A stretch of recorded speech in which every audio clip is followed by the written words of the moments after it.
জীবনে যদি সত্যি কিছু করতে চাও তাহলে এই ভিডিওটা তোমার জন্য, কারণ এই কথাগুলো আজ পর্যন্ত কেউ তোমাকে সরাসরি বলেনি। তো তার আগে বলবো ভিডিওটা সেভ করে নাও, কারণ এটা তোমার দরকার পড়বেই। আর যদি ভাল লাগে পরে লাইক দিবে। তো চলো, ধরো তুমি কোনো ব্যবসা শুরু করলে, সেটা কি গ্রামের মানুষ চালায়? একদমই না। ধরো তুমি একটা ভালো স্কিল শিখলে, সেটা কি তোমার গ্রামের মানুষ শেখায়? একদমই না। আমি যদি বলি স্কুলের মাস্টার কিসের জন্য পড়ায় জানো?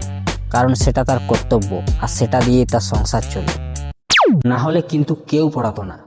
তাই বলবো, তোমার মাথায় কোনো কিছু নতুন আইডিয়া আসলে কাউকে শেয়ার করো না, আর কোনো কিছু শুরু করতে গেলে কাউকে কিছু বলো না।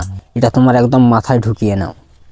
আর সোশ্যাল মিডিয়ায় যদি ভাইরাল হতে চাও, টাকা কামাতে চাও, তাহলে তোমাকে একটা জিনিস খুব গুরুত্বপূর্ণ জানতে হবে। সেটা হচ্ছে তুমি তোমার চ্যানেলের নাম কাউকে বলবে না, আর তোমার গ্রামের কাউকে ফেরিস্টে রাখবে না। কারণ কি বলো দেখি?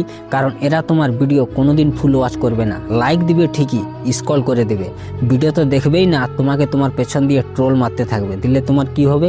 ভিডিও বানাবার জন্য ডিমোটিভেট হয়ে যাবে। আর এই কারণেই তোমার ভিডিওর এঙ্গেজমেন্ট কমে যাবে। আর এঙ্গেজমেন্ট মানে কি বলো দেখি? তোমার ভিডিও ওরা ফুল দেখছে না। তো এই কারণেই বলবো, তোমার গ্রামের মানুষকে এই সব জিনিসে কোনো দিন কোনো কিছু শেয়ার করো না যদি জীবনে কিছু করতে চাও। তাই জীবনে যদি সফল হতে চাও, তাহলে তোমাকে একটা কথা মনে রাখতে হবে, সবসময় সিক্রেট থাকো, নীরবে কাজ করো, শুধু সময় তোমাকে রেজাল্ট দেখাবে। আর এরকম যদি ভিডিও পেতে চাও, তাহলে প্লিজ এই চ্যানেলটাকে ফলো করবে, লাইক করবে, কমেন্ট করবে। আর যদি ইউটিউব থেকে দেখে থাকো, তাহলে প্লিজ একটা সাবস্ক্রাইব করবে। ধন্যবাদ।